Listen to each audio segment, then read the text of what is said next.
I'm just checking on my status of knife builds. I'm building a large batch. These are for customers that tried to buy a knife from me on my last knife sale, and if they didn't get in time, then what I say to them is, look, if you'll please be patient, and I'll have a knife for you. I'll reserve one for you in my next batch that I do. So I'm working on a large batch, so this is to inform those customers about that. Got a couple of 3mm. One's for a customer, Paul. The other one I think I'm going to keep for myself because I haven't got a 3mm classic, so I'm having that. The rest of them are all tapered tang 4mm knives. They've come out really well. So they're all at the status now where all the steel work is done. They've been heat treated, the bevels have been ground, the tangs have been tapered, and I'm at the process now of applying the liners to the scales. I've stabilised a batch of scales or blocks of wood at the moment, and I thought it'd be a good time to bring you in and show you the process. I found a better way. When you're doing this type of work over and over and over again, you find better ways, sometimes through necessity, sometimes through sort of coincidence and chance. Well, this was a bit of both, to be honest with you, because I found that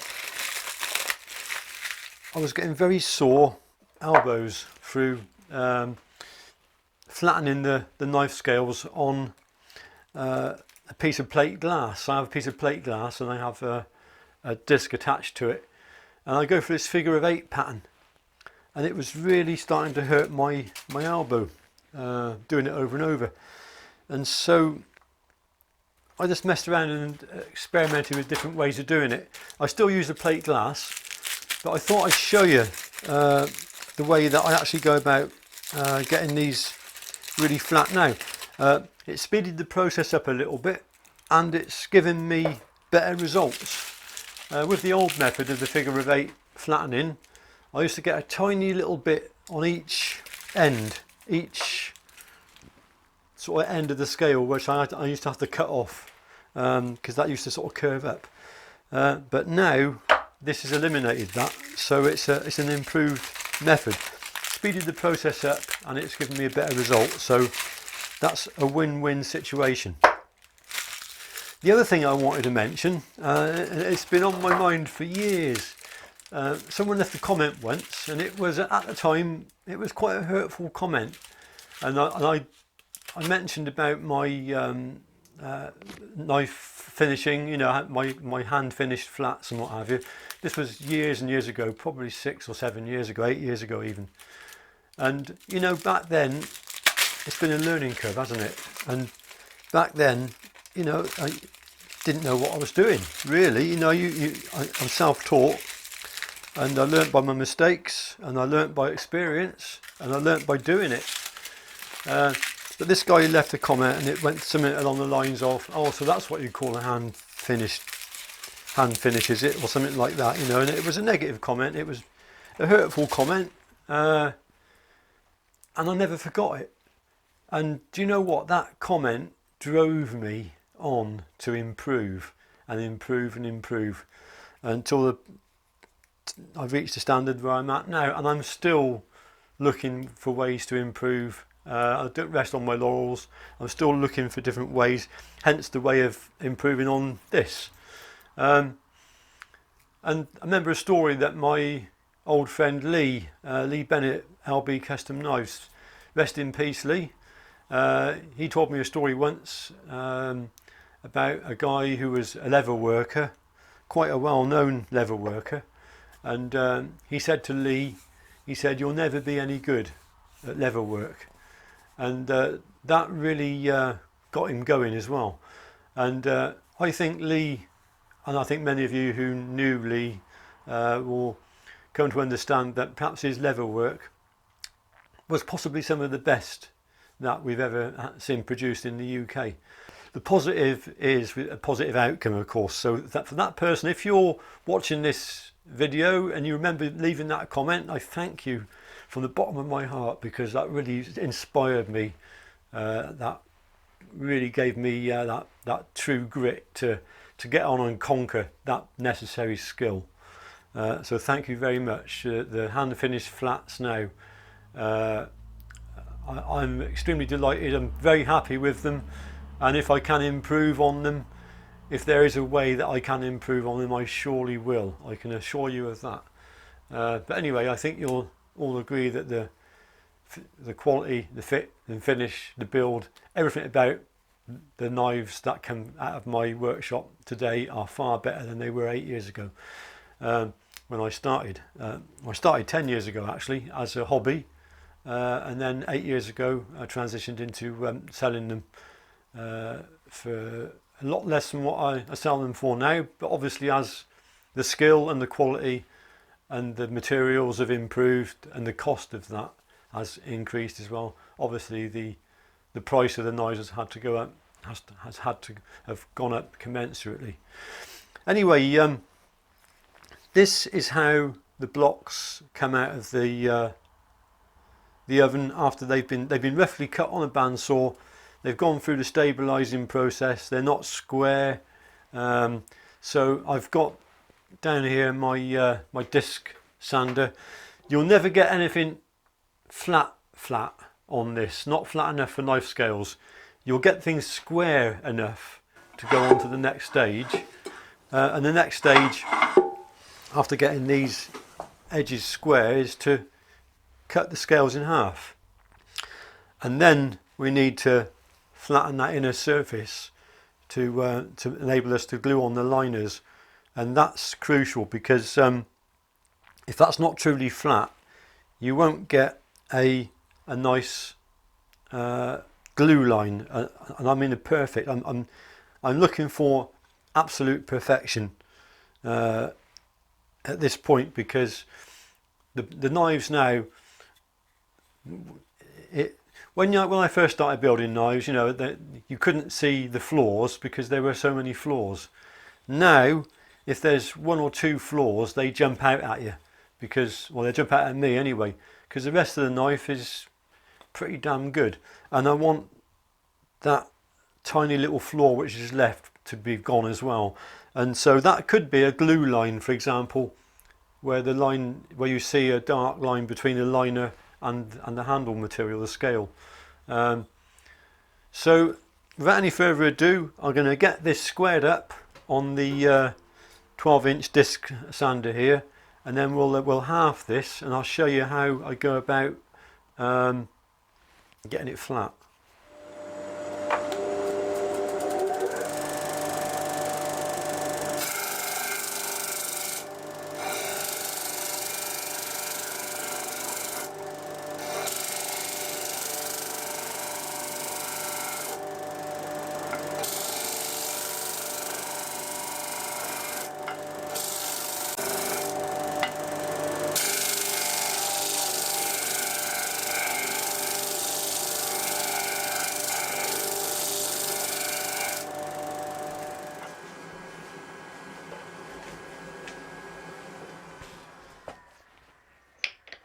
All nicely squared up now. I've got nice flat facets, so that when I go on to the next stage, they're going to ride on the bandsaw table nice and square and flat.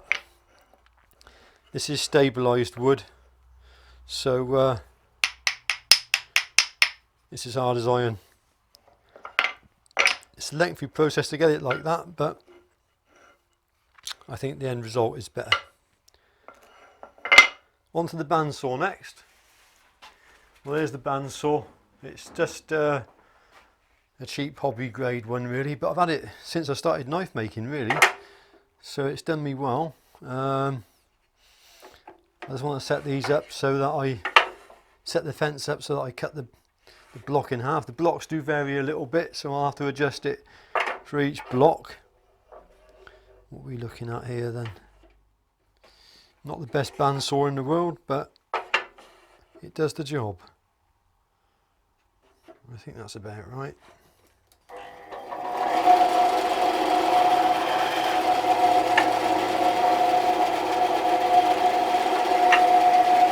Just extract it.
Well, there's our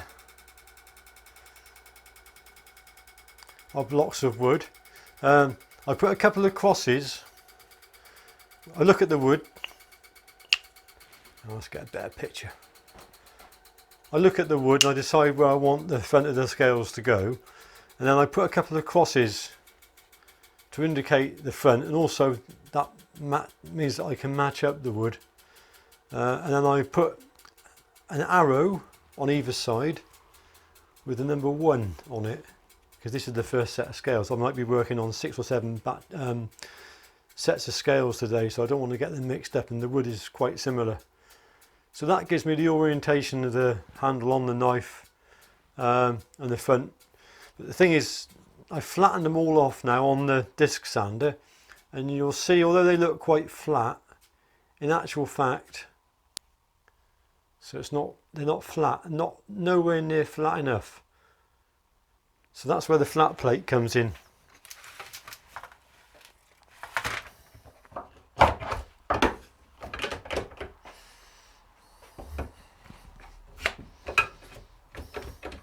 Right, this is the flat plate. Piece of plate glass, 1/2 inch thick, circular disc on it. And this is what I come across.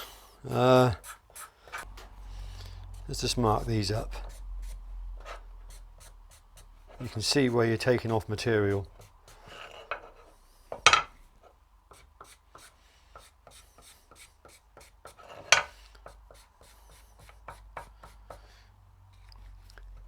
The old way was the figure of 8. I used to do that,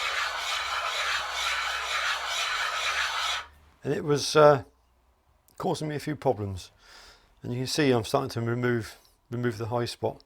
But the way that I do it now, and it's so much easier, is just circles, and you can apply a bit more pressure. It's faster. Turn it round.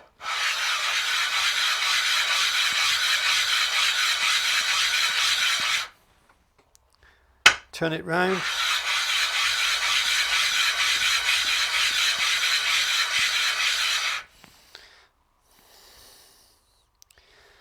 It's nearly all gone.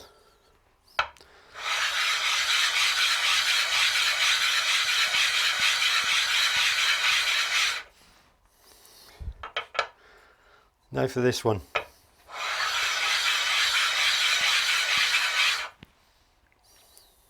You see where the high spot was just there.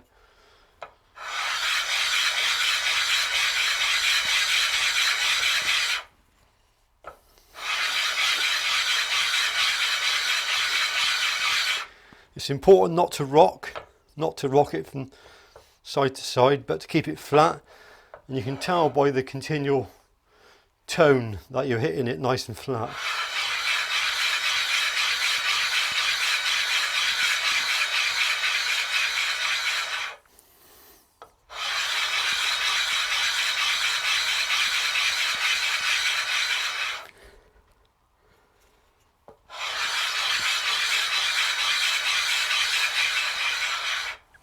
It's still a bit of hard work, mind, but we're there. They're now flat. So there they are. Nice and flat. Edge to edge flatness. All the way around.